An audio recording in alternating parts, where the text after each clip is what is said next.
मौलाना चीमा साहब एक गल दस रहे सन ना, मैं तुहानू एक गल दसा, जिहड़ी औरत नूं कहो ना पर्दा कर और वह ना करे तो वह गलती है, सुस्ती है या कमज़ोरी है, या मेरा मतलब है वो कहती है भी करना चाहिए, लेकिन मौलाना साहब जी मेरी गलती है, वो फिर भी तोबा का टाइम अल्लाह दे देगा।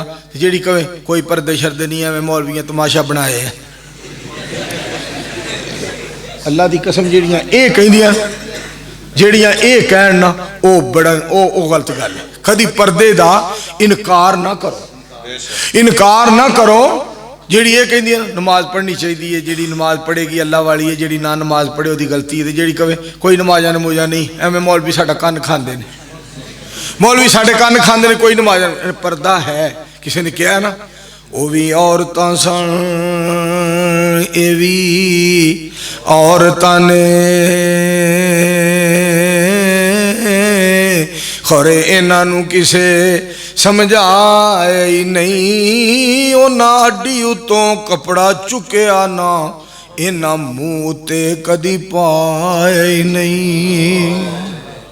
जिहड़ियां औरतां इहो जिहियां ना जिहड़ियां कहदियां पर्दा है ही कोई ना, मैं उन्हां दे बारे गल कर, उन्हां अड्डी उतों कपड़ा चुकया ना, इन्हां मूँह ते कदी पाया ही नहीं, उन्हां बिन इजाजत कुंडा खोलिया ना, सौ रब दी इन्हां कदी लाया ही नहीं। एम बिलाल ओ हया दियां पुतलियां सन, इन्हां कोल हया ते आया ही नहीं।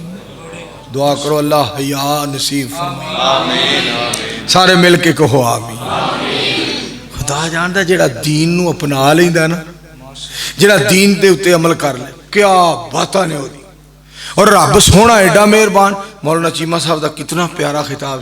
और रंगां विच की है, आ चिट्टा रंग, आ काला रंग, आ गंदमी रंग, आ दरम्यानी रंग, आ फलाना है, एदा कद छोटा है, एदा कद उच्चा है, ए नवाब बड़ा है, ए बड़ा मतलब जवान है, ए पहलवान बड़ा है। ए गल्लां दी कोई हैसियत और अहमियत इस्लाम दे अंदर नहीं।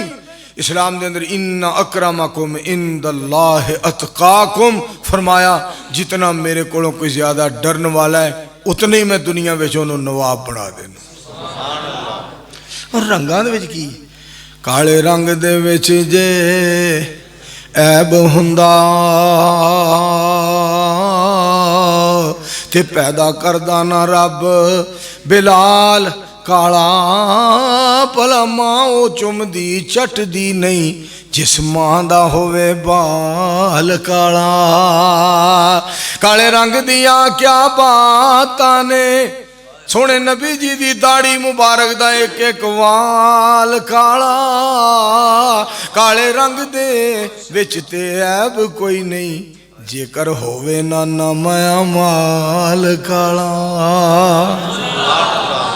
या अल्लाह साडा अमालनामा सही कर दे, मिल के कहो आमीन। अल्लाह साडा अमालनामा सही कर दे। कदी भी गल एक एक होर तुहानूं मैं अर्ज करन लगा, कदी इहो जी गल नहीं करनी जिहदे नाल मालक नूं गुस्सा आए, जिहदे नाल मालक नूं गैरत आए, जिहदे नाल मालक जलाल च आ जाए। इधर वेखो बगया बंदे दा पुत्र बन के इधर कर। जेड़ा बंदा किसी दे बारे फजूल गल करदा है उन्होंने खुदा तो डरना चाहिए। अगले दिन मैं कसम देना, ना मैं PTI, ना मैं पीपल पार्टी, ना मैं काफ लीग, ना मैं नून league, I am mister Mansoor, बस इस तो अलावा कुछ नहीं। खैर अगली गल तो जी सुना, वो फवाद चौधरी खुदा जानता सेहतमंद एडा है, ये ओहदा हिसाब है, लेकिन उन्हें गल जी की है ना, एडी कसी गल उन्हें की है नवाज शरीफ के बारे। मैं कहना वा फवाद चौधरी अगर बीबी हुंदी उन्होंने किसी 5 दिन नहीं सी रखना। इसको बाहर ना भेजना, कहना इसको बाहर ना भेजना, ये वापस नहीं आएगा। तेन शर्म आनी चाहिए थी। एक ओदी उम्र वेख, दूसरा वेख पाकिस्तान का आखिर वजीर आजम रहा है, वक्त एक गुजारिया, मुल्क के कम बड़े किए ने, गलतियां मलतियां हर बंदे दे अंदर ने। एक ओदी उम्र वेख, दूसरा बीमारी वेख, ते मालक को डर। फवाद चौधरी किते अर्श वाला तेनू वो बीमारी ना ला दे, तेनू गल कर लगे रब तो डर ना आया। इसको बाहर ना भेजना, ये वापस नहीं आए। ओए दरवाजा सही बंद कर, सही बंद कर, ये वापस नहीं आएगा। तू की मेरा मतलब है नवाज शरीफ वापस ना आया तो तू जेड़ा काम कराना तू सानू दस, साडे कोल शफीक जू है, तेनू हया नहीं आउंदा गल करन लगे, चवल जमाने दिया। इसको वापस ना, खुदा दी कसम इस तरह की गल कदी ना करो। एक दुआ करो मिल के, अल्लाह फखर तकबर गुरूर तो अल्लाह हर एक नू बचा के रखे। कहो मिल के आमीन। मैं तुहानू फिर इत्थे गल सुनावां, तुहाडे दिल च गल शायद अल्लाह बिठाएगा जरूर इंशाअल्लाह।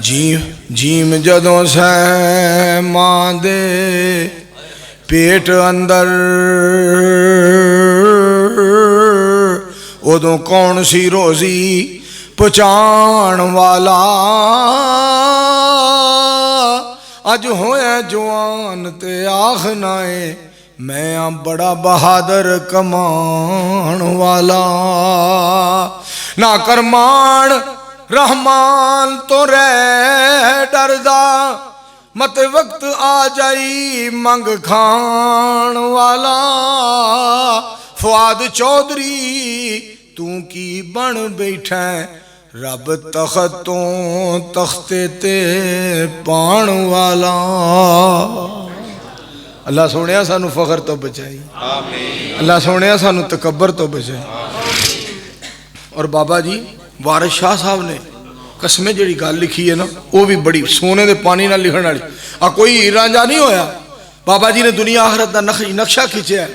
फरमांदे ने शिरको बिदत दे गंद दे ढेर अंदर, जान बुझ के कदी ना फसीए जी।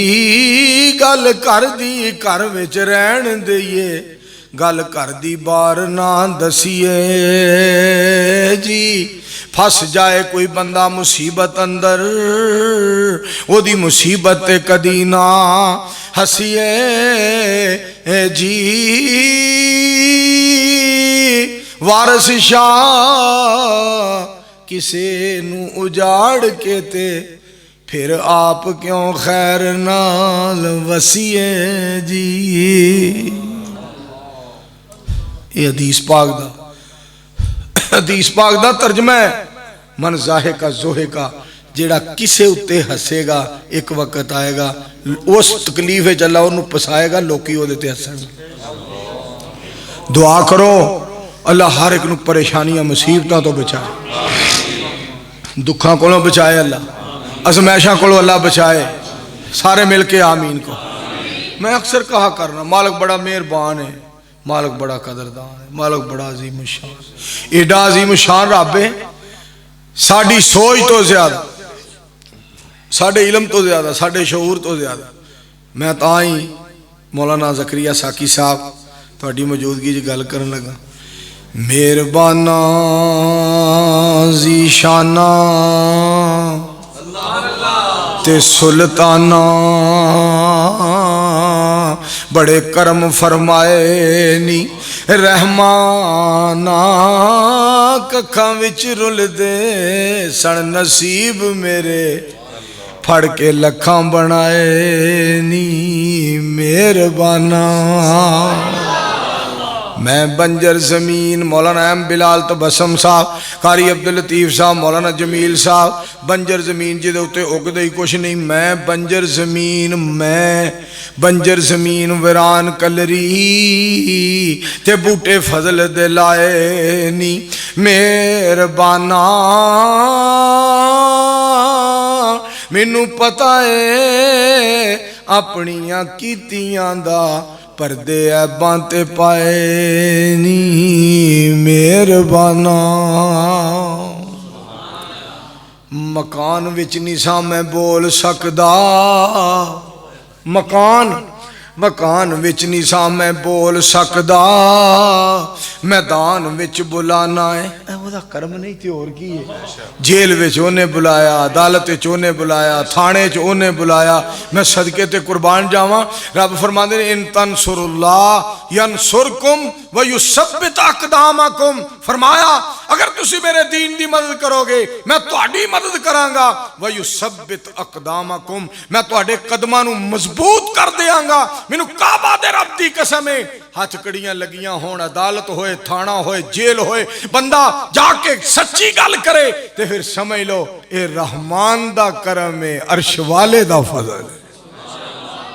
सवा रब दे फजल दे होर कोई गल